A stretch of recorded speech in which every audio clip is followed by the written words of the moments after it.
आज okay, very nice.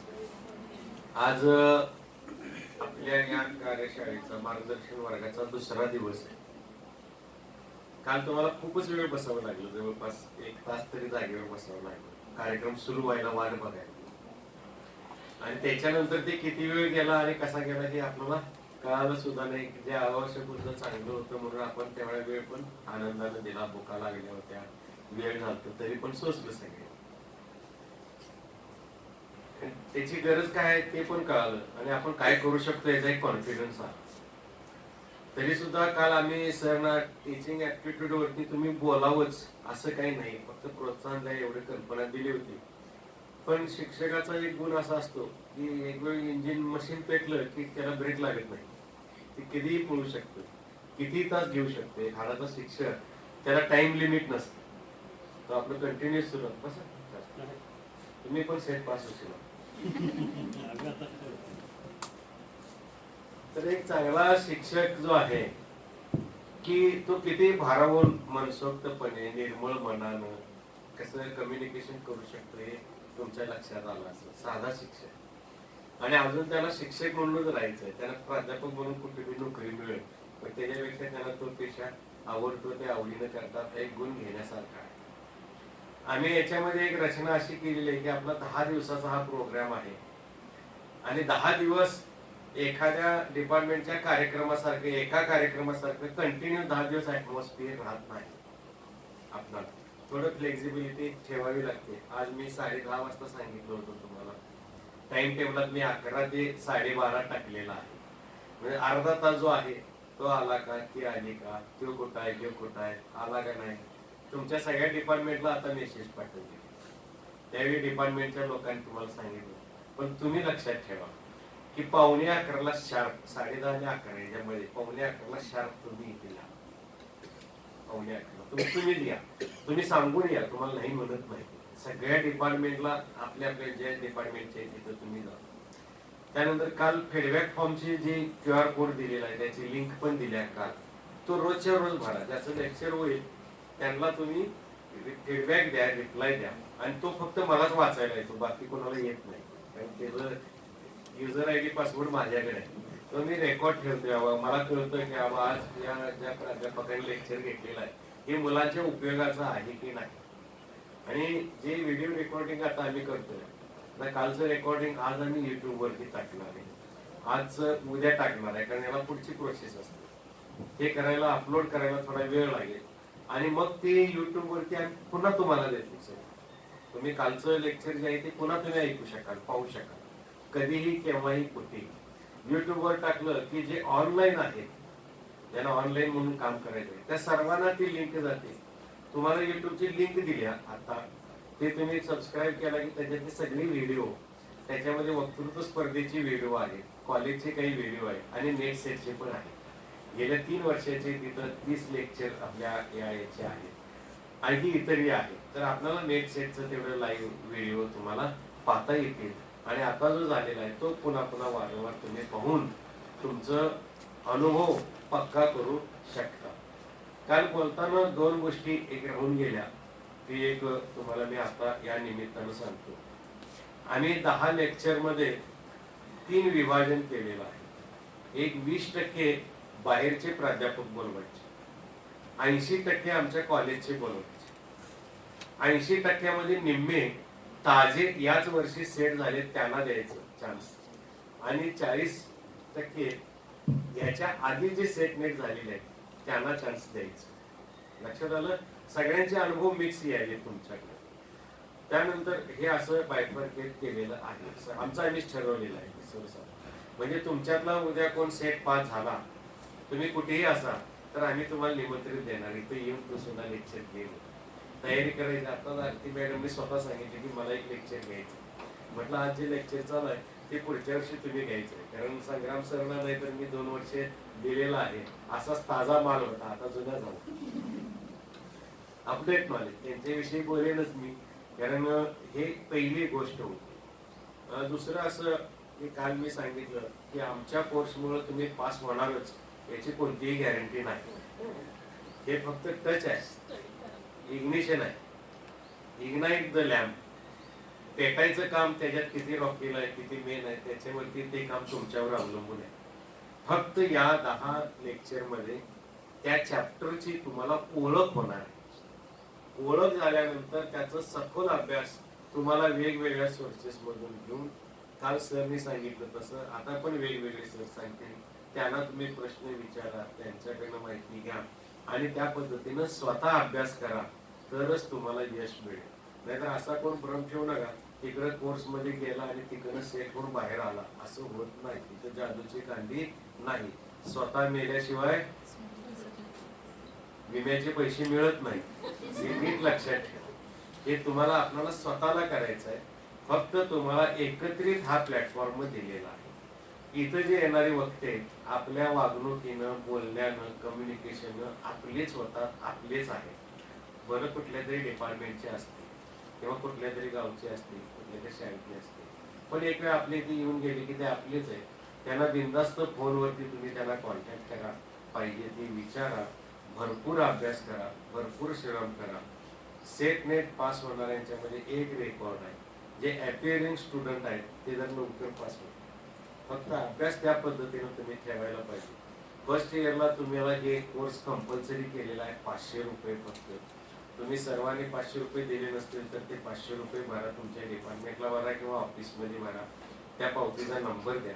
Second इयरला याचे कोणतेही पैसे नाही, तुम्ही फ्रीमध्ये असणार आहे, आयुष्यभर फ्रीमध्ये असणार आहे. एक वेळ तुम्ही 500 रुपये दिला तरी, नाही दिला तरी तुम्हाला हा कोर्स फ्री आहे. जो देगा उसका भला, नाही देगा उसका भी भला. पण आपण एक एवढं कृतज्ञ नाही, फुकटच्या पाकट शिकूया आणि चान्स मिळवूया असं नाही. चांगल्या मोठ्या भावनेनं तुम्ही आपल्या डिपार्टमेंटला पैसे द्या. त्यांनी नको म्हटले तरी द्या, नाही म्हटले तरी इथं ऑफिसमध्ये द्या, तुमच्या सवडीनं द्या, आज द्या, उद्या द्या. तुम्ही पैसे दिला तर आम्ही कोर्स चालू ठेवणार आहे, नाही दिला तर आम्ही बंद करणार आहे, तुमचं चॅनेल कट करणार आहे, तुम्हाला ग्रुपमधनं काढणार आहे, असली काही भावना नाही. एकदम पवित्र भावनेनं आली.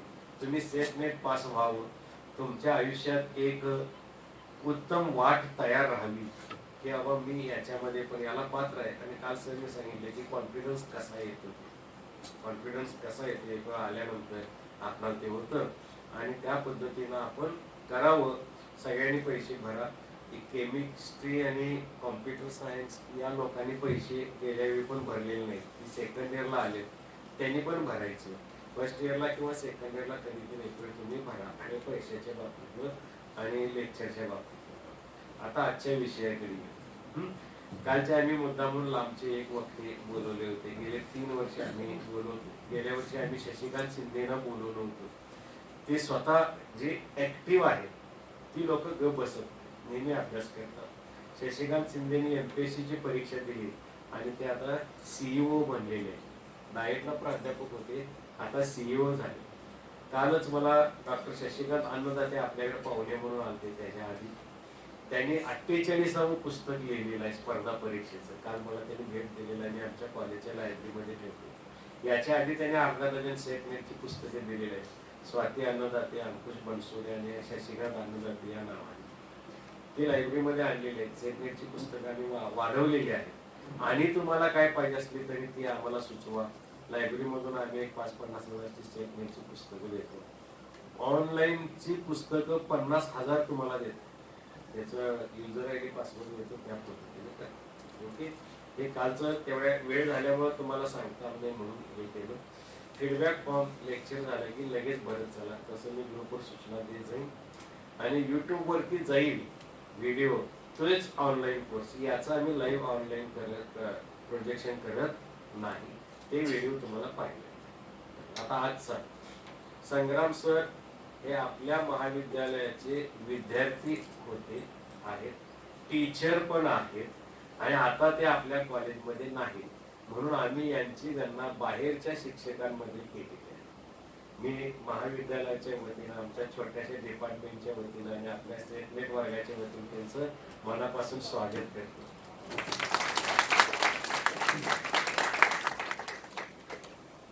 आणि आरती मॅडमना सांगतो की त्यांचं पुस्तक आणि गुलाब पुष्प देऊन स्वागत करतो.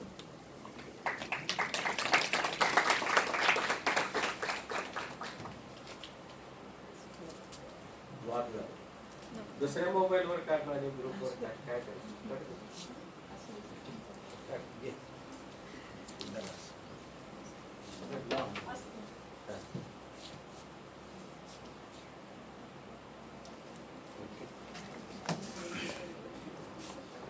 त्यानंतर आरती मॅडमांचं स्वागत मीच करतो. त्या तुम्हाला एक सब्जेक्ट घेऊन येणार आहे.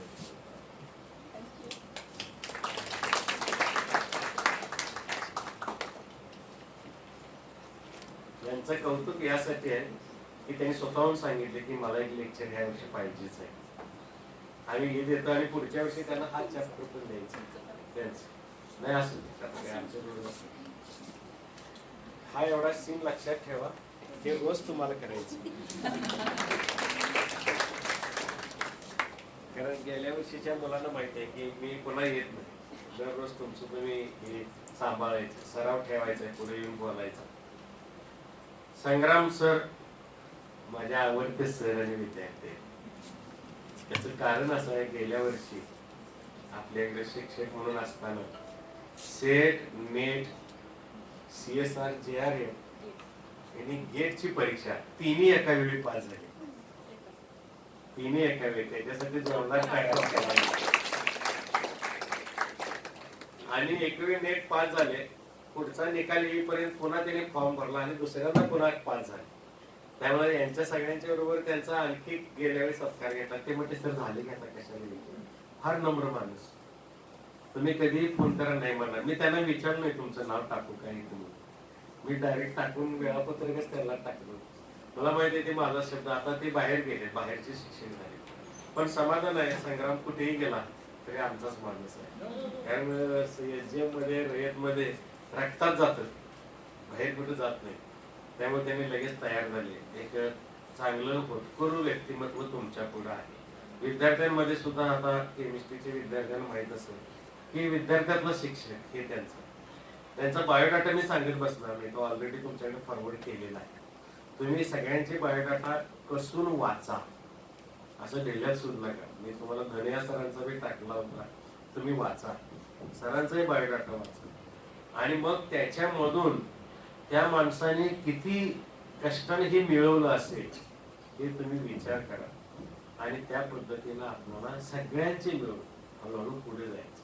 काहींचे बायोडाटा व्हेरी स्ट्रॉंग आहे, काहींचे मिडल आहे. त्यांचा अनुभव वय जसं वाढत जाईल तसं बायोडाटा जातो. आता कालच पास झालं, त्याचं काय असणार आहे, मी MA पास आहे, जॉग्राफी आहे, सेट पास आहे ना. त्याच्या पुढचं तुम्हाला विचारायचं आहे कसा अभ्यास केला, काय केला, कुठलं पुस्तक फॉलो केलं. बरेच जण आता ग्रुपवर टाकतात, नोट्स तेवढ्या द्या की, पेपर तेवढा द्या की, लिंक तेवढी पाठवा की. मी त्याला ते रिप्लाय देते, वाट पहा म्हणून. कशाला पाहिजे, आपण स्वतः नोट्स तयार करायचे, त्या पद्धतीने आपल्याला पुढे जायचं आहे. आता सर इथंच प्रायव्हेट अकॅडमीला शिकवायला आहे आणि त्यांचं नाव टाकता येत नाही म्हणून मी माझे शिक्षक म्हणून टाकलेलं आहे. त्यांच्या पण लक्षात आलेलं आहे. आणि फार कोऑपरेटिव्ह सर. त्यांना रिसर्च अवॉर्ड मिळालेला आहे, पोस्टर प्रेझेंटेशन मध्ये आहे, त्याच्यामध्ये सगळं लिहिलेलं आहे. आणि संग्राम सरांच्या सारखा एक मनमिळावू शिक्षक आपल्या पुढे हाडाचा शिक्षक आलेला आहे. त्यांचं मी डिपार्टमेंटच्या वतीनं स्वागत करतो. त्यांचा आजचा टॉपिक आहे रिसर्च ॲप्टिट्यूड. त्यांचा तो सादर करायला मी त्यांना विनंती करतो. तुम्हाला एक सूचना की इथं जे कार्यकर्ते ज्याला जमतं त्यांनी हे चालू बंद करायचं, आपणच शिकायचं, रोज ऑपरेट करायचं. त्यानंतर इथे येणारे सर काय PPT किंवा काही नोट्स वगैरे दिले, मागेच बसायचं नाही. दिले त्यांनी प्रेमाने, तर इथे एक डेस्कटॉपला फोल्डर करायचा, नेट सेट 2025 म्हणून, त्याच्यामध्ये सेव्ह करायचे ते. नाहीतर मी तुम्हाला व्हॉट्सअपवरती टाकत जाईल. सगळ्यांनी पेनड्राईव्ह घालून बघा, नाहीतर पेज वाटला व्हायरस वगैरे गेलं तर सगळं पडतं. Okay, thank you. आपलं रोजचं टायमिंग 10:30 ते 12:30 आहे. 10:30 ते 11 या दरम्यान आपण कधीही चालू करू. हॉलमध्ये बऱ्यापैकी पोरं आली तर चालू करू. 12:30ला संपवायचं आहे. आज 1 तास लेट झालेला आहे, त्यामुळे आपण 1:30 पर्यंत थांबतो. लक्षात. त्यामुळे जरासं पोटाची बेजमी करूनच यायचं आणि जरा भूक लागली तरी बी पोटाला ताण पण द्यायचं. ठीक आहे. थँक्यू. वेलकम.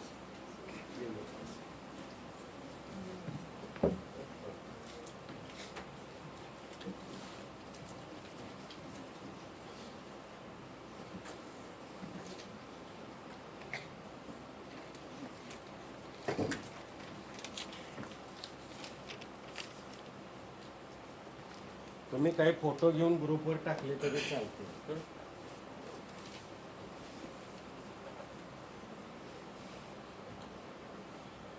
Good morning. लेक्चरला सुरुवात करूयात. Research aptitude. रिसर्च ॲप्टिट्यूड मध्ये अगोदर सिलेबस बघून घेऊ. सिलेबस मध्ये आपल्याला ज्या ज्या गोष्टी घ्यायच्या आहेत त्यात मेनली सगळ्यात पहिला एक तर रिसर्चचे आपल्याला मिनिंग समजावं लागेल, नंतर टाईप्स बघावे लागतील, नेक्स्ट कॅरेक्टरिस्टिक्स, पॉझिटिव्हिजम, पोस्ट पॉझिटिव्हिजम, ह्या दोन महत्त्वाच्या गोष्टी. पॉझिटिव्हिजम, पोस्ट पॉझिटिव्हिजम, आता या सगळ्या गोष्टी डिटेलमध्ये पुढं येतीलच. नंतर रिसर्च मेथड्स. रिसर्च मेथडमध्ये experimental, descriptive, historical, qualitative, quantitative हे मेजर झाले. अजून याच्यामध्ये बरेच टाईप्स आहेत, म्हणजे रिसर्चचे टोटल जे काही टाईप्स असतील ते सगळे टाईप्स इथं दिलेले आहेत आणि आपण बघायचे आहेत नंतर. नंतर स्टेप्स ऑफ रिसर्च. रिसर्चमध्ये टोटल स्टेप्स किती आहेत आणि काय काय आहेत आणि प्रत्येक स्टेपमध्ये काय काय करायचं आहे त्याच्यावरती प्रश्न विचारले जातात, ते स्टेप्स ऑफ रिसर्च. त्याच्यानंतर थेसिस लिहायचं कसं काय, थेसिस. नंतर आर्टिकल रायटिंग, नंतर त्याचा फॉर्मॅट, स्टाईल. थेसिस लिहिण्यासाठी एक फॉर्मॅट असतो, स्टाईल असते. आर्टिकलसाठी असतं ते. त्याच्यानंतर application of ICT in research. आता ICT शिवाय काय बाकीच्या गोष्टी शक्य नाहीत. ICTचं ॲप्लिकेशन. नंतर एक लास्ट पॉईंट येतो रिसर्च इथिक्स, आणि याच्याही नंतर काही मायनर टॉपिक्स आहेत तेही ॲड केलेले आहेत. ठीक आहे, हा सिलेबस. तर रिसर्चचा मिनिंग, आता टोटल भरपूर सिलेबस आहे रिसर्च ॲप्टिट्यूडचा. जास्त डेप्थमध्ये सांगायला लागलं तर 2 तास आपल्याला काय पुरणार नाहीत.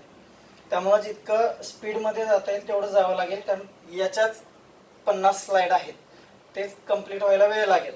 त्याच्यानंतर थोडेसे क्वेश्चन बघायचे आहेत. ठीक आहे. रिसर्चच्या मिनिंगमध्ये त्या शब्दाचाच अर्थ आहे रिसर्च.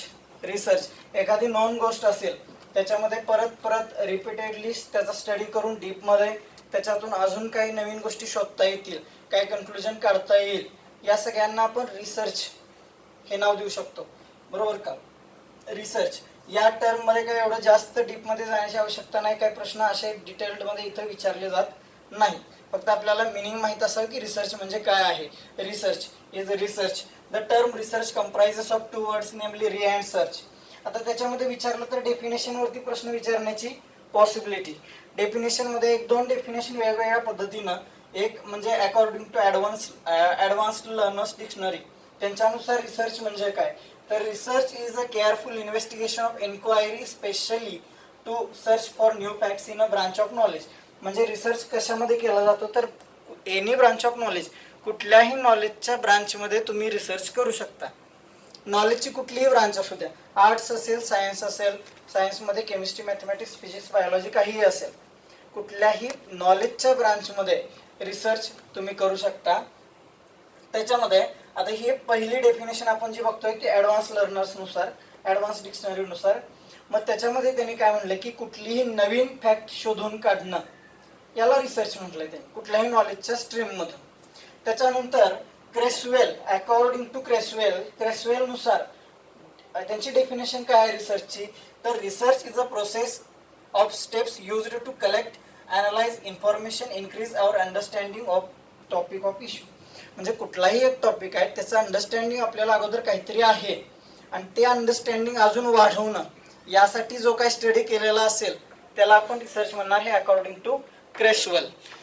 त्याच्यानंतर बाकी काय अजून एवढं काय गरजेचं नाही. 2 डेफिनेशन्स आपल्याला माहीत झाल्या ते ओके आहे, अकॉर्डिंग टू ॲडव्हान्स डिक्शनरी आणि according to Creswell research. Next characteristics of research. रिसर्चचे कॅरेक्टरिस्टिक्स एक मेजरली 6 कॅरेक्टरिस्टिक्स आपण समोर घेतलेले आहेत, समजून घ्यायचे फक्त. काय एक्झॅक्ट तेच शब्द आपल्याला आठवणीत राहिले पाहिजेत असं काय नाही. जर समजून घेतलं असेल तर क्वेश्चन सॉल्व्ह करायला काही अडचण येणार नाही. अंदाजे क्वेश्चन आपल्याला सॉल्व्ह करता येतो, निगेटिव्ह मार्किंग काय सेटला अजूनही नाही. रिसर्चचे कॅरेक्टरिस्टिक्स, त्याच्यामध्ये 6 कॅरेक्टरिस्टिक्स आहेत. त्यातला पहिला empirical, next systematic, credibility, analytical, validity and reliability. First empirical. Empirical म्हणजे थोडक्यात एक्सपेरिमेंटल. रिसर्च कसा असावा, एम्पिरिकल असावा. एम्पिरिकल म्हणजे एक्सपेरिमेंटल असावा. आपण अंदाजित काही सांगू शकत नाही without any experiment. So research should B empirical. Next, research should B systematic. Systematic वेमध्ये असावा. काहीही कुठूनही कसंही स्टार्ट करून कुठूनही शेवट करून चालत नाही. Research should B systematic. Next, credibility. आता क्रेडिबिलिटी म्हणजे काय? It is the use of best source information and the best procedure in the research. म्हणजे अगोदर जो डेटा अवेलेबल आहे तो वापरायचा, त्याच्यावर बेस्ड आपण नवीन थिंग्स ज्या काही शोधणार आहे त्यानुसार credibility according to this. Next, analytical. Research should be analytical. Analytical शब्दाचा अर्थ आपल्याला समजतोय. ॲनालिसिस करून तुम्ही जे काही मांडाल ते analytical research. Next, validity. Research should B valid. काहीतरी व्हॅलिड गोष्टी असाव्यात. Valid, research should B valid. Next, reliability. Reliability म्हणजे आपण जे काही रिसर्च केलेला आहे त्याच्यावर लोकांनी विश्वास ठेवला पाहिजे.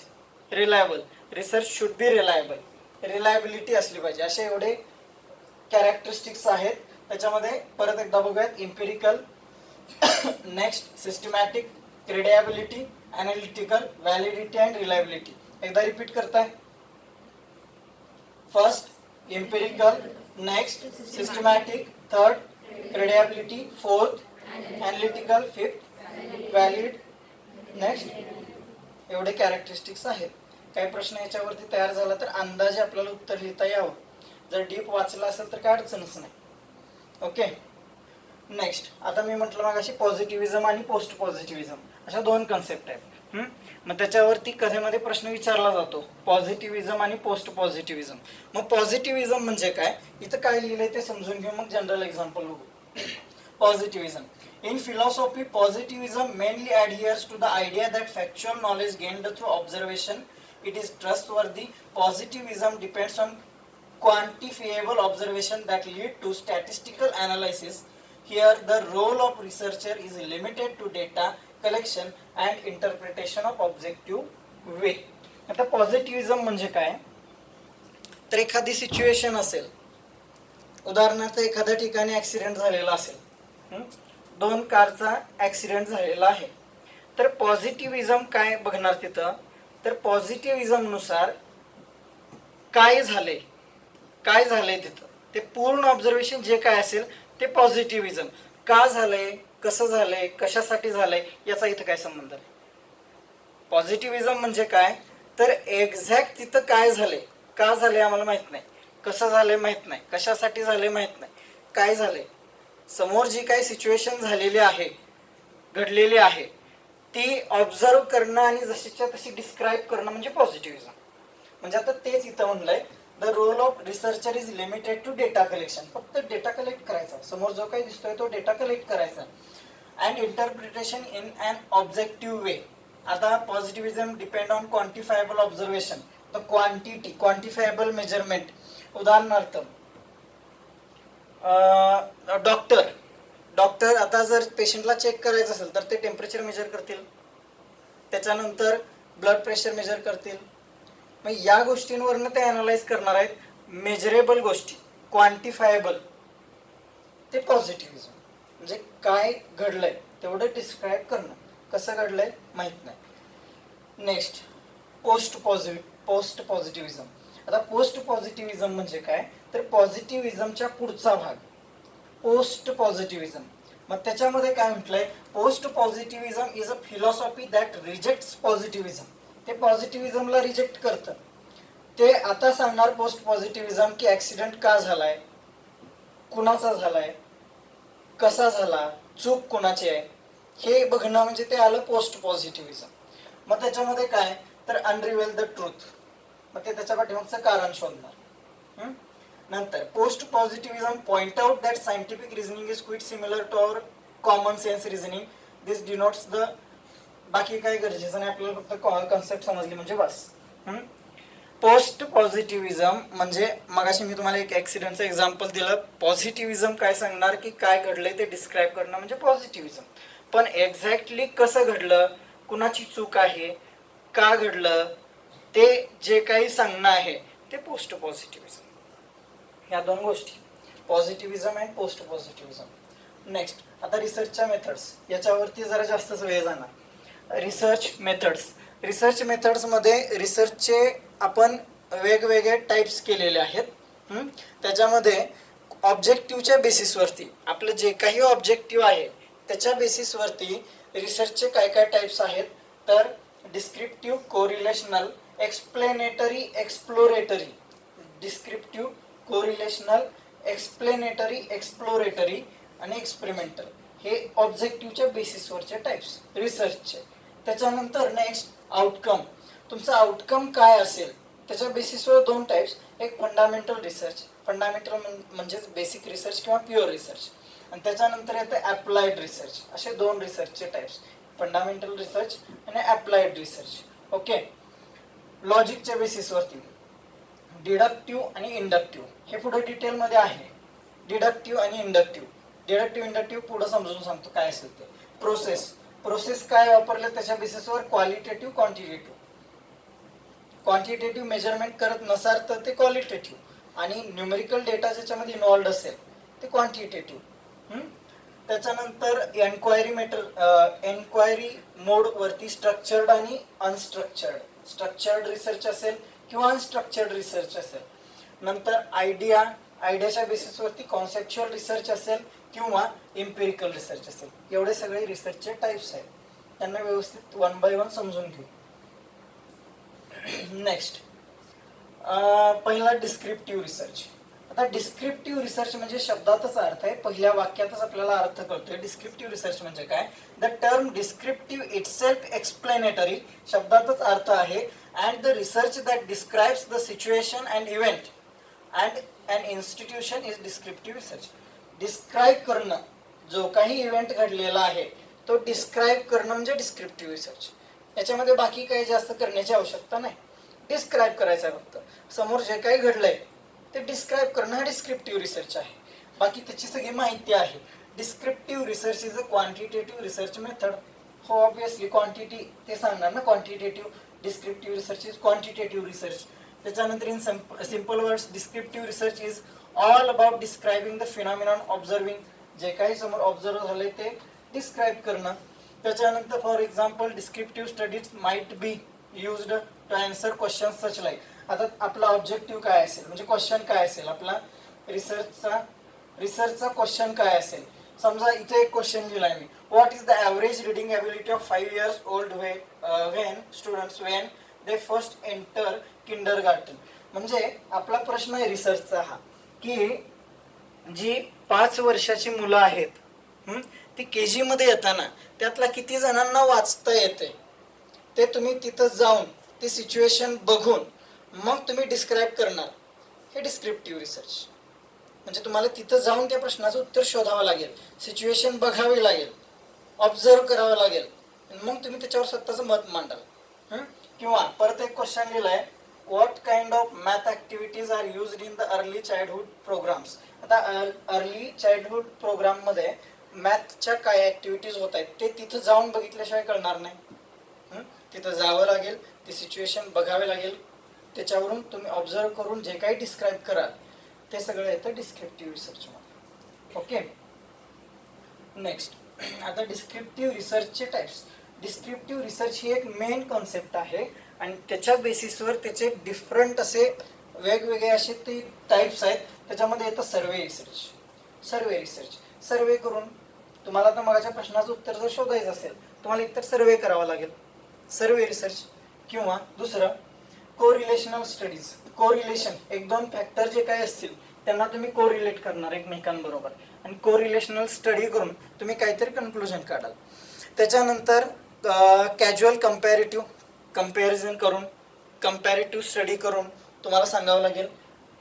ओके, हे डिस्क्रिप्टिव्ह रिसर्चचे मेन टाईप्स. आणि अजून डिस्क्रिप्टिव्ह रिसर्चमध्ये काय काय येतं तर एक्स पोस्ट फॅक्टो रिसर्च, ते पुढे आहे डिटेलमध्ये सगळं. नंतर हिस्टॉरिकल रिसर्च, हिस्ट्रीशी रिलेटेड, पास्ट इव्हेंट्सशी रिलेटेड जे काही रिसर्च असेल तो हिस्टॉरिकल रिसर्च. त्याच्यानंतर एक्सप्लोरेटरी, म्हणजे एखादी सिम्पल थिंग तुम्हाला माहीत असेल ती एक्सप्लोर करणं डिटेलमध्ये, त्याची माहिती काढणं, ह्याला म्हणतात एक्सप्लोरेटरी रिसर्च. नंतर ॲनालिटिकल रिसर्च. आता हे डिस्क्रिप्टिव्ह रिसर्चचे टाईप्स आले. आता जे काही रिसर्चचे टाईप्स आपण म्हणतोय ते वन बाय वन आपण बघायचे. त्याच्यामध्ये सर्वे रिसर्च. सर्वे रिसर्च आता सर्वे रिसर्चसाठी इकडं आपण एक चार्ट केलाय. त्याच्यामध्ये काय म्हणतंय, सर्वे जर करायचा असेल तुम्हाला तर एकतर तुम्हाला पर्सन इंटरव्ह्यू, एखाद्या पर्सनचा इंटरव्ह्यू घेऊन सर्वे घेऊन मग तुम्हाला त्याच्यावरती कन्क्लुजन काढावं लागेल. हा इंटरव्ह्यू मधून तुम्ही पण सर्वे करू शकताय. नंतर फोनद्वारे तुम्ही इंटरव्ह्यू घेऊ शकताय. नंतर फोकस ग्रुप्स, आता ग्रुप बनवायचा, त्याच्यात चर्चा करून मग तुम्ही सांगू शकताय. किंवा नंतर ऑनलाईन सर्वे करू शकताय. ऑनलाईन सर्वे कसा करायचा, उदाहरणार्थ आता इथं चालू आहे आपलं ते सर मग सांगत होते फीडबॅक फॉर्म भरा. Online survey is descriptive research. त्याच्यानंतर पॅनल सर्वे, मेलद्वारे मेल येणार, त्याच्यावर तुम्ही ते सांगायचं काय असेल ते त्यानुसार पण. मग आता आपण descriptive research itself is equated with survey research. Descriptive research हा एक सर्वे रिसर्च आहे. सर्वे रिसर्च म्हणजेच डिस्क्रिप्टिव्ह रिसर्च. तर सर्वे रिसर्चमध्ये सर्वे करायचा. आता एखाद्या ठिकाणी महापूर आला असेल, प्रत्येक घरात जाऊन तुम्हाला जर तो महापूर डिस्क्राईब करायचा आहे त्याच्यावरती सर्वे करायचा, रिसर्च तुम्ही तो फायनल करून तुम्ही ते अपलोड करणार असाल काहीतरी गोष्टी, तुम्हाला प्रत्येक घरी जाऊन काय असेल ते तिथली सिच्युएशन सगळी बघावी लागेल, त्यांच्याशी बोलावं लागेल, तिथली माहिती घ्यावी लागेल. आपण स्वतः तर ते बघितलेलं नसेल, त्यांच्याकडून माहिती घ्यावी लागेल. हा सर्वे research. Okay. Next correlational research. आता कोरिलेशनल रिसर्च म्हणजे काय, तर दोन व्हेरिएबल घ्यायचे, त्यांचं एकमेकांशी कोरिलेशन सांगायचं. हा झाला कोरिलेशनल रिसर्च. दोन वेगवेगळे व्हेरिएबल घ्यायचे, त्यांचं एकमेकांशी कोरिलेशन लावायचं. हे कशामुळे होत आहे, हा फॅक्टर याच्याशी रिलेटेड आहे. उदाहरणार्थ एखाद्या ठिकाणी भूकंप झालेला असेल तर कशामुळे होतोय, एखादा फॅक्टर त्याला जोडावा लागेल. तो फॅक्टर आपल्याला त्याच्याशी व्हेरिएबल, ते दोन व्हेरिएबल्स एकमेकांशी कोरिलेट करून तुम्ही जे काही कन्क्लुजन काढाल ते कोरिलेशनल रिसर्च. दोन फॅक्टरना कोरिलेट करून. Next historical research. Historical research is quantitative technique. Historical research म्हणजे काय, तर हिस्टॉरिकल रिसर्च म्हणजे हिस्ट्रीशी रिलेटेड, जे पास्ट इव्हेंट एखादा झालेला आहे आणि त्याच्याशी रिलेटेड तुम्हाला जो काही रिसर्च करायचा आहे तो हिस्टॉरिकल रिसर्च. हिस्टॉरिकल रिसर्च हा सिंपल आहे. पास्ट इव्हेंट्सचा रिसर्च जो केला जातो आहे तो हिस्टॉरिकल रिसर्च. ओके. मग त्याच्यानंतर next analytical research. Complete analysis करून जो रिसर्च केला जातो तो ॲनालिटिकल रिसर्च, ॲनालिसिस थ्रू. मग analytical research is specific type of research that involves critical thinking skill.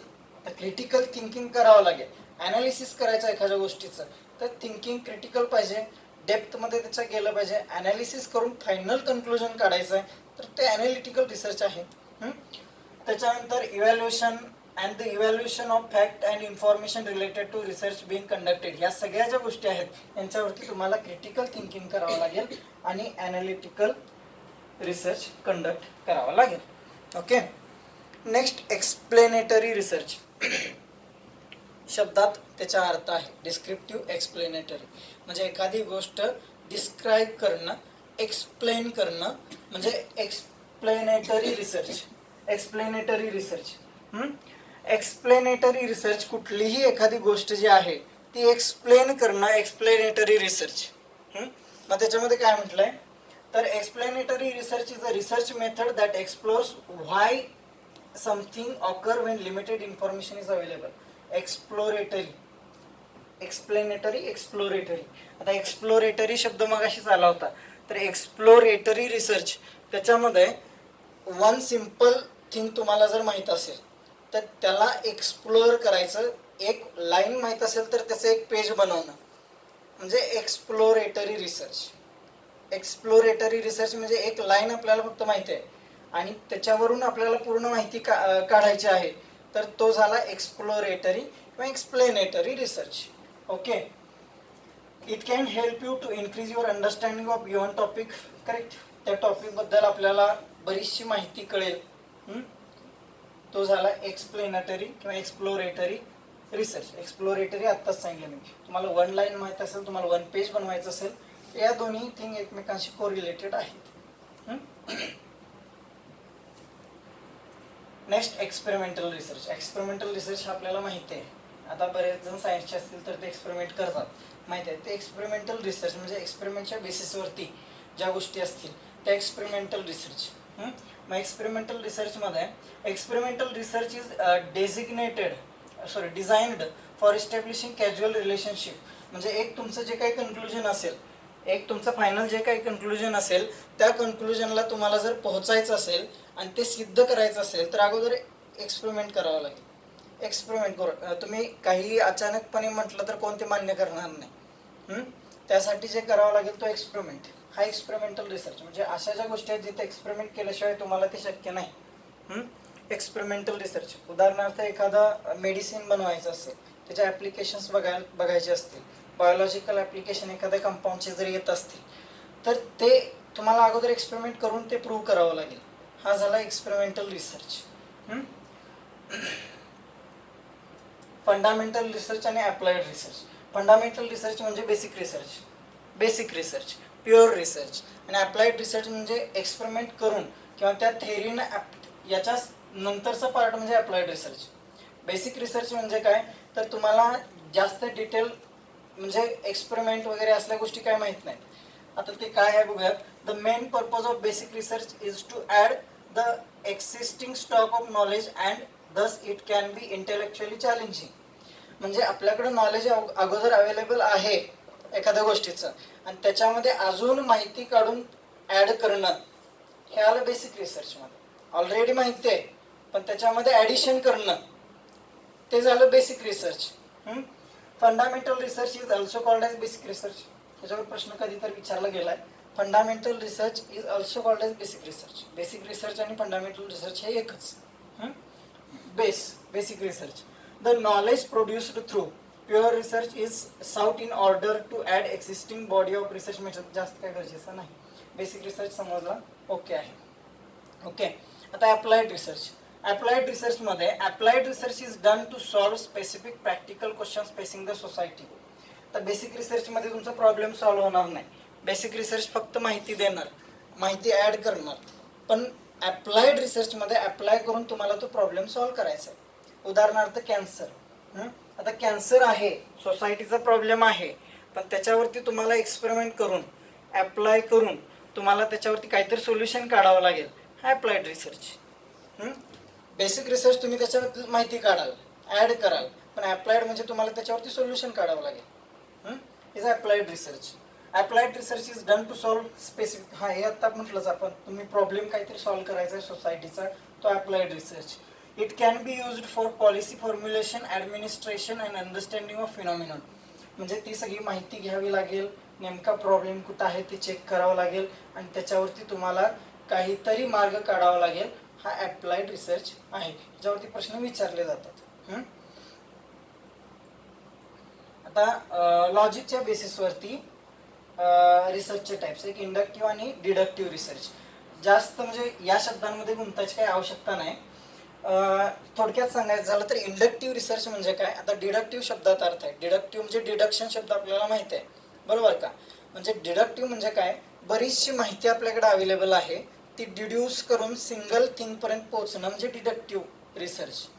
आणि इंडक्टिव्ह रिसर्च म्हणजे काय, लिमिटेड इन्फॉर्मेशन अवेलेबल आहे आणि ते एक्सप्लोअर करून मोठी माहिती बनवायची आहे, म्हणजे एक जनरल स्टेटमेंटपर्यंत पोहोचायचं आहे, त्याला म्हणायचं इंडक्टिव्ह रिसर्च. म्हणजे समजून घेऊयात. It is also termed as bottom up approach. म्हणजे बॉटम अप अप्रोच म्हणजे तुमच्याकडे थोडीशी माहिती अवेलेबल आहे, तुम्हाला जास्त माहिती बनवायची आहे, bottom up approach. In inductive research we move from specific to general. Specific thing माहिती आहे, फक्त एक स्पेसिफिक गोष्ट माहिती आहे, त्याच्यापासून एक जनरल स्टेटमेंट बघायचं आहे. म्हणजे एक एक्झाम्पल आहे, त्याच्यावर तुमच्या लक्षात येईल. आता इथे एक्झाम्पल एक दिलंय. एक्झाम्पलमध्ये काय म्हटलंय, आता इथं टॉल शब्द वापरूयात वाटल्यास. Amit is tall. एक स्पेसिफिक सेंटेन्स आहे, अमित इज टॉल. त्याच्यानंतर आहे Suresh is tall. Suresh is tall हे एक स्पेसिफिक स्टेटमेंट आहे का जनरल स्टेटमेंट आहे, नाही, हे फक्त अमित बद्दल बोललंय, स्पेसिफिक स्टेटमेंट आहे. नंतर धन्वंत इज टॉल. धन्वंत इज टॉल हे तीन एक स्पेसिफिक स्टेटमेंट आपल्या समोर आहेत अँड सो ऑन. प्रत्येक जण हे क्लासमधला प्रत्येक जणाचं नाव घेतलंय, हे हा टॉल आहे, हा टॉल आहे, हा टॉल आहे. मग हे झालं स्पेसिफिक स्टेटमेंट. या स्पेसिफिक स्टेटमेंटवरून आपल्याला एक जनरल स्टेटमेंट बनवायचं आहे. जनरल स्टेटमेंट काय असेल? All mens are tall. हे झालं इंडक्टिव्ह. इंडक्टिव्ह म्हणजे काय? स्पेसिफिक थिंग तुम्हाला माहिती आहे, पण बरेच असे स्पेसिफिक गोष्टी तुम्हाला माहिती आहेत. हा उंच आहे, हा उंच आहे, हा उंच आहे, हा उंच आहे. तर तुम्हाला एक फायनल सेंटेन्स म्हणावं लागेल की ऑल मेन्स आर टॉल. हे झालं इंडक्टिव्ह. मग डिडक्टिव्ह म्हणजे काय? तर तुम्हाला जनरल स्टेटमेंट तुमच्याकडे अवेलेबल आहे, त्यातनं तुम्हाला स्पेसिफिक बनवायचं आहे. याला म्हणायचं डिडक्टिव्ह. कळालं? इंडक्टिव्ह आणि डिडक्टिव्ह सोप्या टर्म आहेत. Inductive, deductive. Clear? Classification of research on the basis of process, quantitative आणि क्वालिटेटिव्ह. क्वांटिटेटिव्ह म्हणजे काय? तर क्वांटिटेटिव्ह म्हणजे न्यूमेरिकल डेटा ज्याच्यामध्ये वापरलेला असेल त्याला म्हणणार आपण क्वांटिटेटिव्ह. आणि क्वालिटेटिव्ह म्हणजे काय? ज्याच्यामध्ये न्यूमेरिकल डेटा वापरलेला नसेल त्याला म्हणणार आपण क्वालिटेटिव्ह. क्वांटिटेटिव्ह, क्वालिटेटिव्ह या दोन गोष्टी. Quantitative, qualitative. लक्षात आलं? क्वांटिटी जिथं वापरलेली असतील ते क्वांटिटेटिव्ह रिसर्च, आणि जिथं क्वांटिटीचा यूज केलेला नसेल तो क्वालिटेटिव्ह रिसर्च. कॉन्सेप्टच्या बेसिसवरती एक कॉन्सेप्च्युअल रिसर्च आणि एक एम्पिरिकल रिसर्च. कॉन्सेप्च्युअल म्हणजे काय? तुम्ही फक्त कॉन्सेप्ट मांडताय, तिथे एक्सपेरिमेंटचा काही संबंध नाही. कॉन्सेप्च्युअल रिसर्च तुम्ही कॉन्सेप्टच्या बेसिसवरती बोलताय, तुम्ही थेअरीच्या बेसिसवरती बोलताय, याला म्हणायचं कॉन्सेप्च्युअल रिसर्च. पण एक एम्पिरिकल रिसर्च म्हणजे काय? एक्सपेरिमेंटल. आता कॉन्सेप्ट आहे ती पुढे अप्लाय करून एक्सपेरिमेंट करून तुम्हाला जे काही कन्क्लुजन काढायचं आहे ते आलं एम्पिरिकल रिसर्च मध्ये. Okay. Conceptual research, empirical research. Conceptual मध्ये काय? Conceptual research is generally used by philosophy and thinkers to develop a new concept or interpret the existing concept. जे अवेलेबल आहे त्याच्यावरतीच डिटेल्ड बोलणं हे कॉन्सेप्च्युअल रिसर्च. मग empirical मध्ये काय येतं? तर empirical research is related to that is based on observation and measurement of phenomenon as directly experienced by researcher. आता तो स्वतः एक्सपिरियन्स करेल म्हणजे एक्सपेरिमेंट करेल, बघेल, आणि त्या गोष्टींशी रिलेटेड असेल empirical research. Next, structured and unstructured research. Structured research, unstructured research ह्या दोन महत्त्वाच्या गोष्टी. स्ट्रक्चर्ड म्हणजे तुमचा एक प्रॉपर तुमचं काहीतरी स्ट्रक्चर ठरलेलं असेल, अशा अशा वेनं एक्सपेरिमेंट कंडक्ट करायचं आहे. उदाहरणार्थ आपला प्रोजेक्ट असेल, प्रोजेक्ट तुम्ही एक स्ट्रक्चर बनवलेलं असेल, हे करायचं आहे, हे करायचं आहे, नंतर हे करायचं आहे, हे स्ट्रक्चर्ड. पण विदाउट एनी प्लॅन तुम्ही जर करत असाल तर ते अनस्ट्रक्चर्ड रिसर्च. अशा दोन गोष्टी. नेक्स्ट, आता इथं रिसर्चचे टाईप्स संपले. रिसर्चचे टाईप्स संपले. त्याच्यानंतर येतं steps of research. Steps of रिसर्चमध्ये टोटल 8 स्टेप्स आहेत. तर स्टेप्स समजून घेणं फक्त गरजेचं आहे. त्याच्या डिटेल पण पुढं आहे. अंदाज आला आपल्याला त्याचा की प्रश्न सोडवता येतोय. फक्त कॉन्सेप्ट समजली की बस. काय सगळ्या गोष्टी लाईन टू लाईन लक्षात असल्या पाहिजेत असं नाही. तर रिसर्चच्या स्टेप्स. पहिली step, formulation of research problem. रिसर्चला सुरुवात करायची असेल तर तुम्हाला आधी एक काहीतरी प्रॉब्लेम शोधावा लागेल. रिसर्च करायचं कशावर आहे हा प्रॉब्लेम शोधणं म्हणजे पहिली step, formulation of research problem. मग त्याच्यामध्ये लिटरेचर रिव्ह्यू येतं, फॉर्म्युलेशन, हे डिटेल अजून पुढं आहे. ही पहिली स्टेप. ओके. पहिली स्टेप काय? Identifying the research problem. Next step, step 2, preparing research design. आता रिसर्च प्रॉब्लेम शोधला, आता डिझाईन करा की काय काय रिसर्च करायचं आहे. Preparing research design. Okay. Next, आता तो रिसर्च डिझाईन करत असताना त्याच्यामध्ये एक्सपेरिमेंटल, नॉन एक्सपेरिमेंटल गोष्टी येतात. Next, developing data collection instrument. आता तुम्हाला डेटा जो काय कलेक्ट करायचा आहे त्याच्यावरती जे काही तुम्हाला रिसर्च करायचा आहे तो डेटा कशा पद्धतीने कलेक्ट करणार आहे हे डेटा कलेक्शन इन्स्ट्रुमेंट तुम्हाला आता इथं थर्ड स्टेपमध्ये ठरवायचं आहे. म्हणजे कशा वेनं तुम्ही डेटा कलेक्ट करणार आहे. पहिला काय केलं? रिसर्च प्रॉब्लेम आयडेंटिफाय केला. नंतर काय केलं? नेक्स्ट आपण रिसर्च डिझाईन केलं. आता तुम्हाला डेटा कलेक्शनसाठी विचार करावा लागेल की कशा वेनं डेटा कलेक्ट करणार आहे. सर्वे, डिस्क्रिप्टिव्ह, फोनिंग इंटरव्ह्यू, अशा पद्धतीने. Next, selecting samples, type of sample. आता सॅम्पलिंग करावं लागेल. सॅम्पलिंग आता हे पुढे डिटेलमध्ये येणार आहे पण तुम्हाला आता इथं थोडंसं सांगतो मी. आता डेटा कलेक्शन आणि हे सॅम्पलिंग काय प्रकार आहे. डेटा कलेक्ट करायचा आहे, ठीक आहे. फॉर एक्झाम्पल आता एका जिल्ह्यामध्ये महापूर आलाय समजा, तर त्या जिल्ह्यातल्या टोटल जेवढी काय समजा 1-1.5 लाख लोक तिथं राहत आहेत. प्रत्येकाला तुम्ही जाऊन बोलू शकत नाही, प्रत्येकाविषयी तिथं विचारपूस तुम्ही नाही करू शकत. त्यातले तुम्हाला सिलेक्टिव्ह लोक घेऊन त्यांच्याविषयी जर तुम्हाला तुमचा एक्सपेरिमेंट कंडक्ट करायचा असेल तर ते झालं सॅम्पलिंग. म्हणजे सिलेक्टेड पार्ट या रिजनमध्ये जाणार, या रिजनमध्ये जाणार, इथून कलेक्ट करणार, हे सॅम्पलिंग. म्हणून सॅम्पलिंग पण गरजेचं आहे. Next, writing a research proposal. आता रिसर्च प्रपोजल लिहायचं म्हणजे काय, नेमकं रिसर्च तुमचा आहे काय, म्हणजे कंडक्ट करायच्या अगोदर. आता रिसर्च कंडक्ट करायच्या अगोदर तुम्हाला रिसर्चचं प्रपोजल लिहावं लागेल, म्हणजे रिसर्चमध्ये करणार काय आहे. Next, data collection. आता ते कलेक्टिंग डेटामध्ये येतं ऑब्झर्वेशन, इंटरव्ह्यू, क्वेश्चनराईज. म्हणजे आता ॲक्शन, आता डेटा कलेक्शन आता तुम्हाला एक्झॅक्टली करायचं आहे डेटा कलेक्शन. त्याच्यानंतर प्रोसेसिंग अँड अनालायझिंग डेटा. आता जो डेटा कलेक्ट केला आहे त्याच्यावरती प्रोसेस करा, त्याला अनालाइज करा, ही एक स्टेप. नेक्स्ट, फायनली हे सगळं झाल्यानंतर कन्क्लुजन काढून तुम्हाला रिपोर्ट लिहायचा असतो, रिसर्च रिपोर्ट. ओके, परत एकदा ह्या स्टेप्स बघूयात. काय काय म्हटलं आपण. फॉर्म्युलेशन ऑफ रिसर्च प्रॉब्लेम, पहिली स्टेप. दुसरी स्टेप काय तर preparing research design, research design prepare करायचं. नेक्स्ट काय, developing data collection instrument. Next, selecting sample, type of sample. आता टाईप ऑफ सॅम्पलिंग पण गरजेचं आहे, सॅम्पलिंगवरती क्वेश्चन विचारले जातात, ते आहे पुढं.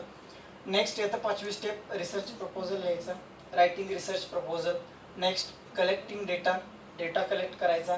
नेक्स्ट, प्रोसेसिंग अनालायझिंग डेटा, जो डेटा मिळाला आहे तो ॲनालाइज करायचा, प्रोसेस करायचा.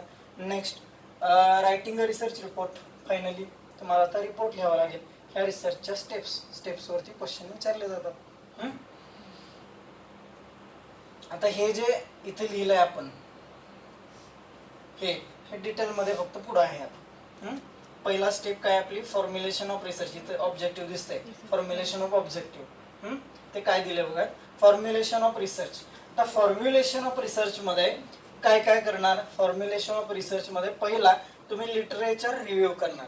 लिटरेचर रिव्ह्यू म्हणजे काय तर जी काही अगोदर अवेलेबल माहिती आहे ती घ्यायची, ती वाचायची आणि त्यातनं नवीन काय करता येईल हे शोधायचं. हे आलं लिटरेचर रिव्ह्यू मध्ये. लक्षात आलं. लिटरेचर रिव्ह्यू म्हणजे रिसर्च सुरू करताना अगोदर लिटरेचर रिव्ह्यू करायचा असतो. रिसर्च पेपर काढायचे, रिसर्च आर्टिकल्स काढायचे, त्यात ते वाचायचे, त्याच्यातनं डेटा कलेक्ट करायचा, ते बघायचं काय काय आहे, यात मला नवीन काय करता येईल. हे झालं literature review. Okay, literature review. नंतर फॉर्म्युलेशन ऑफ ऑब्जेक्टिव्ह. आता ऑब्जेक्टिव्ह ठरवायचं काय करायचं आहे. लिटरेचर घेतलं, रीड केलं, त्यातनं ॲनालाइज केलं, आपल्याला काय करायचं आहे हे इथं ठरवावं लागेल. की formulation of objective. Objective are the goal that you set out to attain in your study. तुम्हाला काय गोल अचीव करायचा आहे तुमच्या रिसर्चमधून हे तुम्हाला इथं ठरवायचं आहे फॉर्म्युलेशन ऑफ ऑब्जेक्टिव्हमध्ये. They inform the reader what the researcher want to accomplish through the research work. Objective तुम्ही जे लिहिणार आहे त्यात तुमचा जो कोणी रीडर असेल, जे तुम्ही जे लिहिलेलं जो कोणी वाचणार आहे त्याला ते वाचून कळावं की यात आपल्याला काय भेटणार आहे. हे objective. Next, identifying research variable and measuring the scale. आता रिसर्च व्हेरिएबल आयडेंटिफाय करायचं आणि मेजरिंग स्केल म्हणजे हे एक्सपेरिमेंटल रिसर्चमध्ये येतं. याच्यावरती एक क्वेश्चन आहे. तर काय करायचं आहे, तुमचं जे काही रिसर्च व्हेरिएबल असेल, तुमचा जो काही प्रॉब्लेम असेल त्यात ज्याविषयी तुम्ही विचार करताय त्याला व्हेरिएबल म्हणतो आपण. आणि त्याला दुसऱ्या फॅक्ट बरोबर रिलेट करणं, याला आपण काय म्हणणार की मेजरिंग स्केल. उदाहरणार्थ